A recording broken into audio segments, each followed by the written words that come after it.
دنیا کے اندر پورنوگرافی یعنی کہ گندی فحش ویب سائٹس اور چیزیں دیکھنے میں پاکستان نمبر 1 ہے، میں آپ کو بتا دوں۔ پھر یہ سب اخلاقی فساد ہیں جو ہمارے ہاں اکٹھے ہو چکے ہیں۔ اب اس میں میڈیا کا درست استعمال، اچھی چیزوں کو دیکھنا، جاننا، اچھے گانے سننا، کوئی اچھی مووی دیکھنا، اس کے بارے میں ہم آگے جا کے پھر مزید جانیں گے، سیکھیں گے۔ یہاں پہ بات ہو رہی ہے گندی چیزوں، فحش چیزوں، بے حیائی کی۔ شیطان آ کر فحشاء میں انسان کو انوالو کرتا ہے، انسان بہ جاتا ہے اس کے ہاتھ۔ آج کے میڈیا کا ٹرینڈ ہی یہ فحش پھیلانا ہے، کیونکہ اس کا تو بزنس ہے، اور بزنس چلتا ہی اس طرح کے پیسے سے۔ دنیا پاگل ہوتی ہے، پاگل۔ وہ پچھلے دنوں میں وہ کوئی بیبی ڈال کی میں نے کچھ چیزیں سنی، دیکھی کیا، ایک آدھ نظر ہی مجھے پڑی کہ وہ کوئی بنائی کسی نے، کہاں سے اپنی وہ ایکس گرل فرینڈ کی تصویر اٹھائی، اٹھا کر اس نے کہیں اور جوڑی، اس کے اوپر جو اس نے ڈالر کمائے، اربوں لاکھوں ڈالر کمائے، اربوں تو نہیں ہے، لاکھوں ڈالر کمائے اس نے۔ اور وہ کیا تھی، میں اس کی ایک نظر ہی پڑی ہے کہ جی یہ کوئی سکینڈل آیا ہوا ہے، آج کل سکیم آیا ہوا ہے، تو دیکھا تو میں تو حیران رہ گئی دیکھ کے کہ لوگ یہ چیزیں کتنی لائک کر رہے ہیں۔ آخر پورنوگرافی کے حوالے سے دیکھنے والوں نے دیکھی ہیں، دنیا کا ٹھٹ لگا ہوا ہے وہاں پہ، ملینز میں بندے کے فالوورز پہنچے ہوئے ہیں اتنی گندگی اور غلیظ چیزوں کے اوپر۔ آپ سوچیں کہ ہماری مت کیسے شیطان نے ماری، اس کا تو کام ہی ہے تھا۔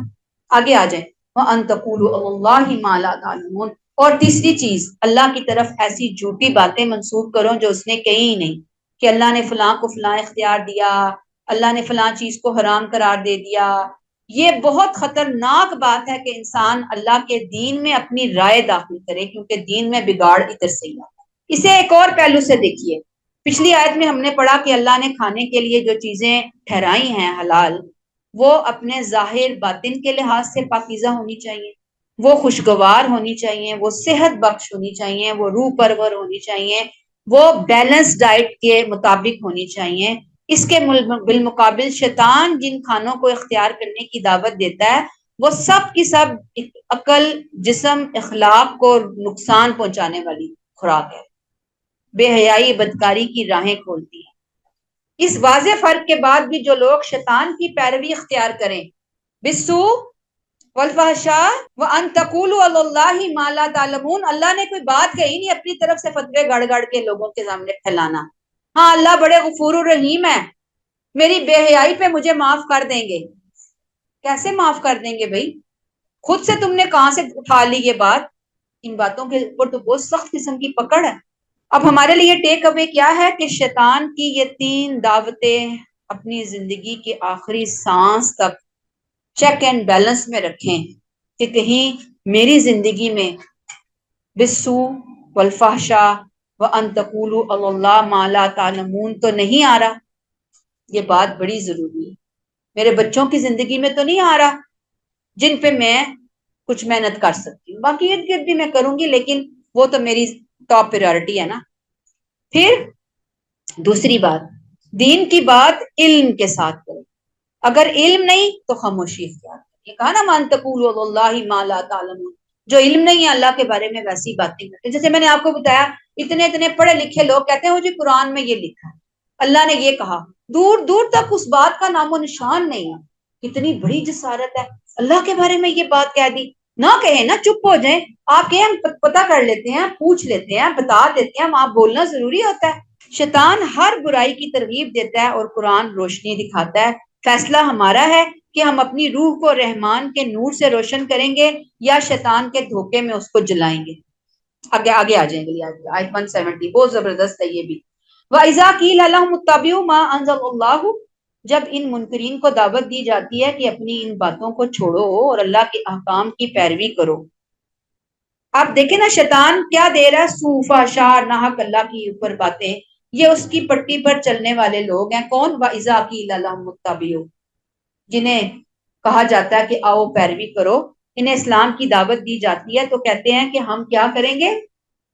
قَالُوا بَلْ نَتَّبِعُ مَا أَلْفَيْنَا عَلَيْهِ آبَاءَنَا، تو وہ کہتے ہیں کہ ہم کس کی پیروی کریں گے؟ اپنے باپ دادا کی، چاہے وہ ہمارے باپ دادا غلطی کیوں نہ ہو. گویا جاہلیت کی اندھی تقلید، ایسی تقلید جو علم اور ہدایت پر مبنی نہ ہو، ناقابل قبول ہے. صرف وہی بڑوں کی تقلید جائز ہے. ہم یہ نہیں کہتے کہ تقلید نہیں کرنی، ٹیچر کو نہیں فالو کرنا. میں بھی تو پڑھا رہی ہوں نا آپ کو. تو صحیح چیزیں ہیں ان کو لیں، جو نہیں ہے فلٹر لگائیں، فلٹر لگا کے ان کو چھان کے باہر کریں، اور جو چیزیں صحیح ہیں لینے والی ان کو لے کے بیٹھیں. تو جب ان سے کہا جاتا ہے غلط باتوں کو چھوڑو، اللہ کی نازل کردہ وحی کی پیروی کرو، تو کہتے ہیں کہ ہم تو اپنے باپ دادا کے بتائے ہوئے طریقوں پر چلیں گے. گویا اللہ نے کہا ہے یا نہیں کہا ہمیں نہیں جاننا. گویا ان کی ساری دینداری آباء و اجداد کی اندھا دھند تقلید پر ہے. نہ ان کے پاس وحی ہے، نہ ان کے پاس دلیل ہے، نہ انہیں فکر ہے، نہ انہیں جاننے کی دلچسپی ہے، نہ انہیں شوق ہے کہ اللہ اس معاملے میں ہماری کیا رہنمائی کرتا ہے. شوق ہی کوئی نہیں، تڑپ ہی کوئی نہیں، لگن ہی کوئی نہیں. ان کا رویہ جہالت، گمراہی اور ہٹ درمی والا ہے. اللہ فرماتے ہیں اولو کان آباؤہم لا یعقلون شیئا ولا یہتدون، اگر ان کے باپ دادا نے اپنی عقل سے کام نہ لیا ہو اور ان کو ہدایت نہیں ملی within bracket، تب بھی یہ اپنے باپ داداؤں کے راستے پر ہی چلتے رہیں گے.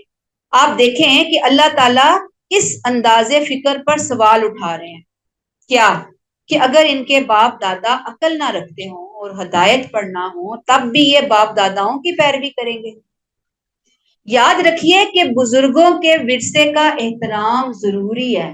کوئی نہیں کہتا کہ ان کا احترام نہ کریں، لیکن کیسے؟ دلیل ہونی چاہیے. بزرگ کوئی بات کہہ کے گئے ہیں، کیا قرآن میں ہے، کیا سنت رسول اوتھینٹک سنت رسول میں ہے، پھر ہم لیتے ہیں. نہیں ہے تو پھر معذرت کے ساتھ ہاتھ باندھ کے ہم تو رحمان کے راستے پر چلیں گے. یہ راستہ ہمیں نہیں کسی نے بتایا سمجھایا. سچائی کے لیے معیار یہ نہیں کہ یہ ہمارے باپ دادا کرتے آئے، بلکہ ان کی باتیں، ان کا عمل قرآن اور سنت کے مطابق ہے تو اختیار کرنا ہے، ورنہ ادب سے ترک کر دینا. ایک حدیث ہے مسلم کی، آپ صلی اللہ علیہ وسلم نے ایک لشکر بھیجا اور ایک شخص کو ان کا امیر بنایا. اس شخص نے غصے میں آ کر، اپنے سپاہیوں پہ غصہ آ گیا اس نے آگ جلائی اور لوگوں سے کہا آگ میں داخل ہو جاؤ، یعنی خود کو آگ کے الاؤ میں ڈالو، جل کے مر جاؤ. کچھ لوگوں نے اس میں داخل ہونے کا ارادہ کر لیا اور کچھ نے کہا کہ ہم آگ ہی سے تو بھاگے ہیں. پھر وہ وہاں سے واپس آ گئے، غصہ ٹھنڈا ہوا کمانڈر کا. پھر رسول صلی اللہ علیہ وسلم سے اس واقعے کا ذکر کیا تو آپ نے ان لوگوں سے جو آگ میں داخل ہونا چاہتے تھے فرمایا اگر تم اس آگ میں داخل ہوتے تو قیامت تک اسی میں رہتے. پھر فرمایا اللہ کی معصیت میں، معصیت نافرمانی میں کسی کی کوئی اطاعت نہیں. اطاعت تو صرف نیکی میں ہے. کیا سمجھ آیا اس واقعے سے؟ کہ صحابی ہیں، صحابی رسول، دوسرے نے کہا کہ آگ میں جاؤ، تم نے نافرمانی کی ہے کمانڈر ان چیف کی، سپہ سالار کی، تمہاری سزا ہے. تو اس کمانڈر کی بات ماننی ہے. دین میں آیا کہ بڑے کی بات ماننی ہے، اولو الامر کی بات ماننی ہے. تو اللہ آپ سے فرمایا کہ نہیں، نیکی کے اندر بات ماننی ہے، برائی میں کسی بڑے سے بڑے کی بھی بات نہیں ماننی. اور آج دیکھیں ہم دنیاوی تقلید با مقابلہ دینی تقلید، دنیاوی طور پہ ہم کتنے ماڈرن اور جدید ہو چکے ہیں نا، ہوئے یا نہیں؟ لباس، کھانا، سجاوٹ، سٹائل، سب کچھ باپ دادا سے الگ. باپ داداؤں کی چیزیں، سٹائل عموماً 99%، کچھ وہ بھی فیشن کے طور پہ پرانی چیزوں کو لے آئے بیچ میں تو وہ علیحدہ بات ہے، ادروائز بیکورڈ لوگ کہتے ہیں. دین کے معاملے میں ہم وہی کھڑے ہوتے ہیں جو ہمارے بزرگ کرتے تھے، پھر نہیں ہم نے لینا. یاد رہے رسم و رواج، بڑوں کے طریقے قرآن و سنت کے مطابق ہیں تو سر آنکھوں پر، اگر خلاف دین ہے تو ادب سے ان کو چھوڑنا. یہ لفظ، یہ جملے رٹ لیں، اللہ اور رسول سے وفاداری کا تقاضا ہے. اگر واقعتاً ہم یہ سمجھتے ہیں، ٹیک اویز، ہم تو یہی کرتے آئے، ہمارے بڑے یہی کرتے آ رہے ہیں، معاشرے میں یہی ہو رہا ہے، یہ جملے چھوڑ دیں. خود قرآن و سنت کو چیک کریں، آگے بڑھیں. اللہ نے کیا فرمایا، کیا کہا، کیا حکم دیا. حق والے راستے کا انتخاب ہماری اپنی ذاتی ذمہ داری ہے. کوئی آ کر ہمیں سیدھے راستے پر نہیں لے کر جائے گا. میرٹ باپ دادا نہیں ہے، میرٹ کیا ہے؟ قرآن و سنت۔ اللہ ہمیں توفیق عطا فرمائے کہ ہم اس میرٹ کو فالو کرنے والے بنیں، آمین۔